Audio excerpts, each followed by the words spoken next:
Hey everyone, how you doing? I'm Patrick. So today we're gonna do a deep dive into all things Kilimanjaro. I successfully summited Kilimanjaro a few years ago, and remains to this day one of the hardest but most rewarding things I've ever done.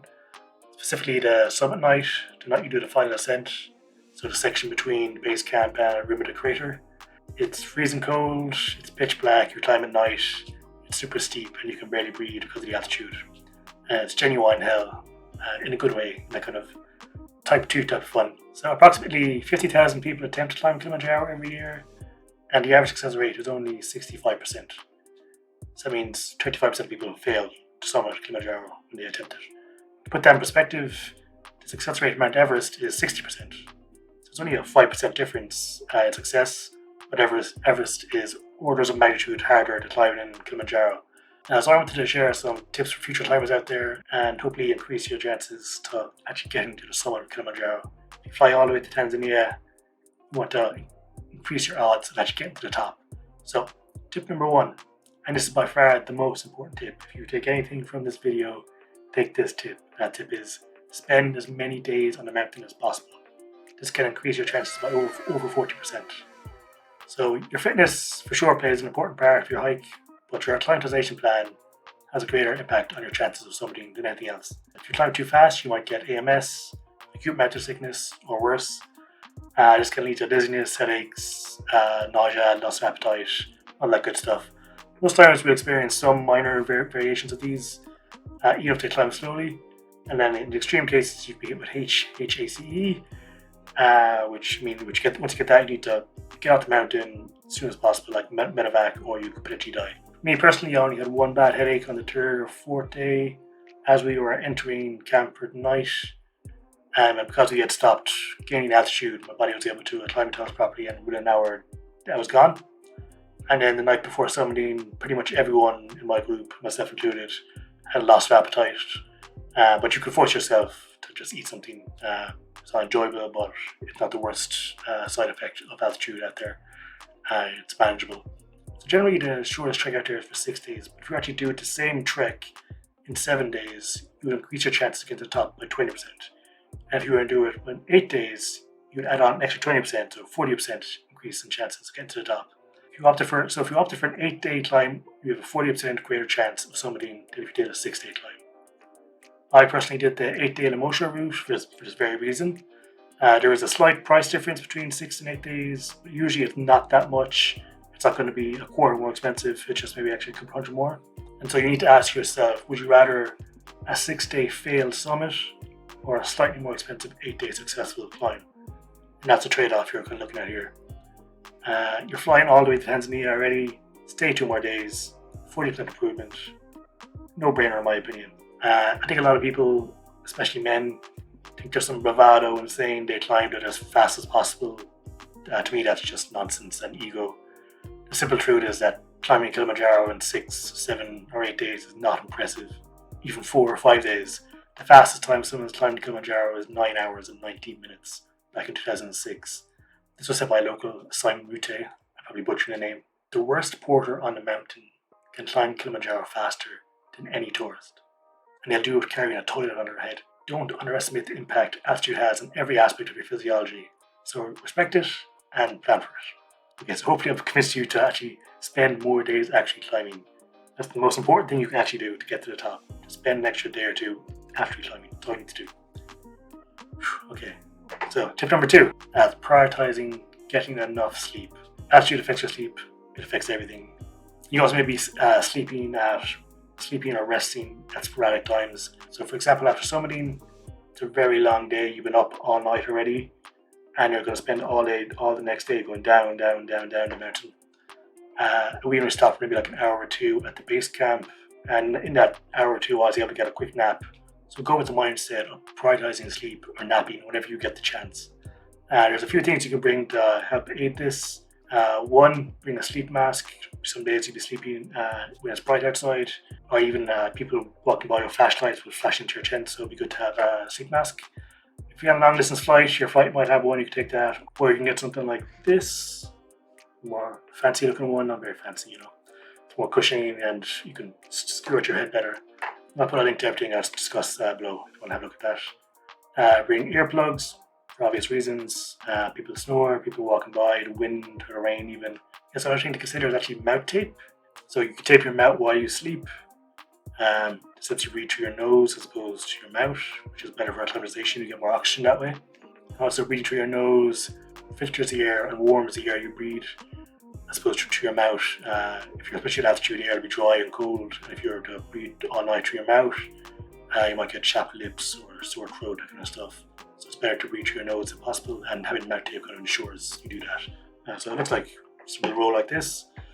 It's pretty weird looking, but it does the job. I'll do it. I'll set it up now. So you just take a little strip like that. I just do a little diagonal like this. Just it up your mouth like that. And it doesn't hurt. Take it off. But having a little bit of friction helps throughout the night. Another item, which some consider a luxury, but for me, especially in Kilimanjaro, I think it's vital, is a pee bottle. It's kind of disgusting, but trust me, you'll learn to love it. I used the Nalgene wide mouth bladder. I don't have one with me here for obvious reasons. After each trip, I throw it away. It's not fun to store a bag you used to pee in. So you'll be drinking a lot throughout the night, and because of altitude again, altitude is always constant when you're climbing Kilimanjaro. And also this saves you the idea of actually having to get up during the middle of the night, put on your clothes, put on your shoes, get your headlamp on, and go out and find the bathroom. You would lose all your warmth. You kind of kept in your sleeping bag all night by doing that. If you were to hold the pee, you actually also lose warmth that way because your body has to maintain your urine at your body temperature. So it's better just have a pee bottle there in your tent, and trust me, you'll thank me later. If you're a woman, still bring a pee bottle, but also you can bring a shiwi or some equivalent of that. Something like a culotte lot, very common as well. And a little bonus tip, it's kind of disgusting, but when you're alone in your tent and no one's watching, who cares? You can use your pee bottle as a hot water bottle. I've done it, it's good, I don't care. So each of these are small things, but cumulatively they add up. They'll actually vastly improve your sleep quality throughout the trip. And this has then downstream effects on your recovery, your mood, and your morale, your energy the next day, and overall your acclimatization. So prioritize your sleep, and it'll increase your chance of getting to the top. So tip number 3, pole pole.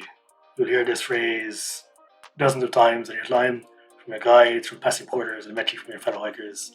It's Swahili for slow, slow. High altitude trekking is very different than just normal hiking at sea level. At sea level, the aim of the game is to make as much miles as possible, as quickly as possible.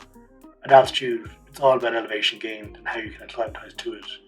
So a Princeton study, for example, recommends that once above 10,000 feet, about 3,000 meters, you should only gain about 1,000 feet, 300 meters per day, and then take a rest day every 3,000 feet or 900 meters of elevation actually gained. So if you were to actually apply that to doing Kilimanjaro, it would take nearly 20 days. To accelerate this, your guides will probably make you climb high, sleep low. This will increase your rate of acclimatization without added risk, much added risk at least. So the reason why pole, doing it slowly, is so important is that by taking it slow, going up, you are de-risking your chances of getting sick. And by slowly going down, you're actually better at acclimatizing to the altitude, which will help you massively the next day. So by taking it slowly on your way up and on your way down, especially on your acclimatization hikes, you're actually better at acclimatizing yourself for the next day. So keep that in mind. Okay, tip number 4, drink as much water as possible. Acclimatization is usually accompanied by fluid loss, so it's imperative you drink plenty of water throughout the day. It's at least 3 to 4 liters. What I personally did was I'd start each day by drinking 1 liter at breakfast before starting my hike, and then at breakfast I'd also have some coffee or tea or juices, so quite more than 1 liter at breakfast. Then I would drink 2 liters throughout the day as I was hiking, and then 1 liter at dinner, and then I'd usually have another liter in my tent to sip on throughout the night. So proper hydration will better aid your acclimatization, which is really the name of the game at Kilimanjaro.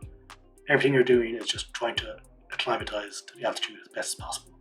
However, also it's very important when you're drinking so much water and hiking throughout the day, it's imperative you replace your electrolytes. This is something a lot of people forget. They think it's all about the water and the nutrients that goes up, and electrolytes are some of the most important things that you need, especially when you're doing physically exerting stuff. So either through salty snacks or adding electrolyte tablets to your water. Salted popcorn was a very common snack prepared by the porters on trail. So partake in that when it's offered. It's really nice. And also, I'd recommend adding some Noon tablets or some equivalent to that to your drinking water whilst you're hiking.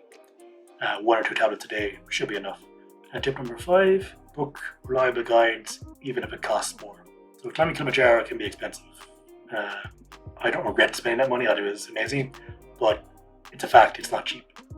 To climb Kilimanjaro, essentially the mountain is their local economy for that region around there. And so you're legally required to have a mountain crew with you at all times to climb Kilimanjaro.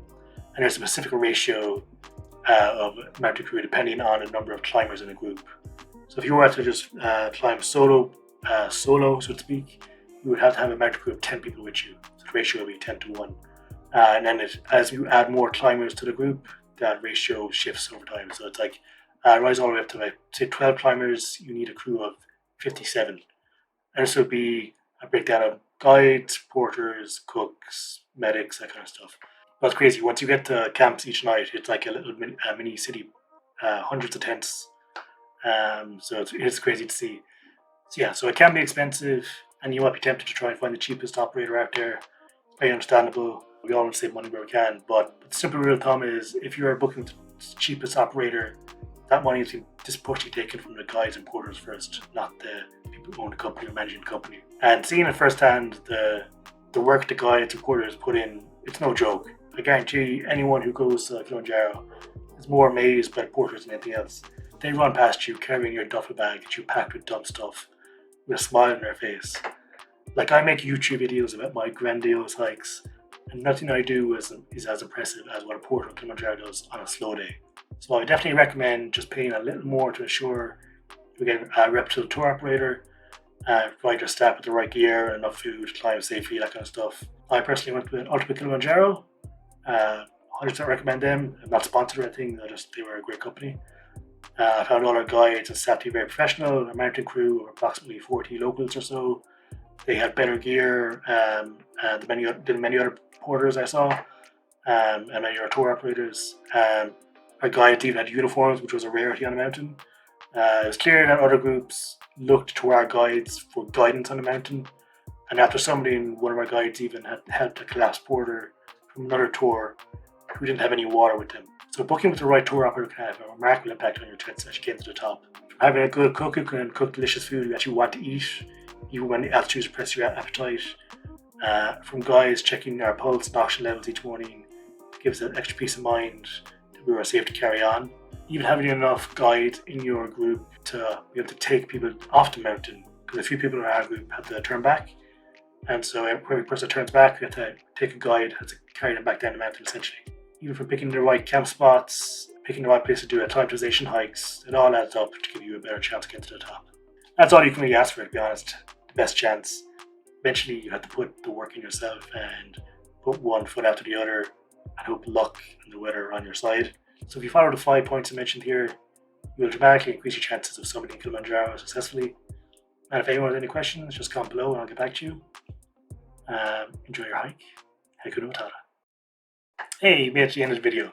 Thanks for watching. If you enjoyed this video, I'd really appreciate if you liked and subscribed. Subscribing especially really helps out the channel, and to be honest, gives me the motivation to make more videos. So subscribe. Thanks.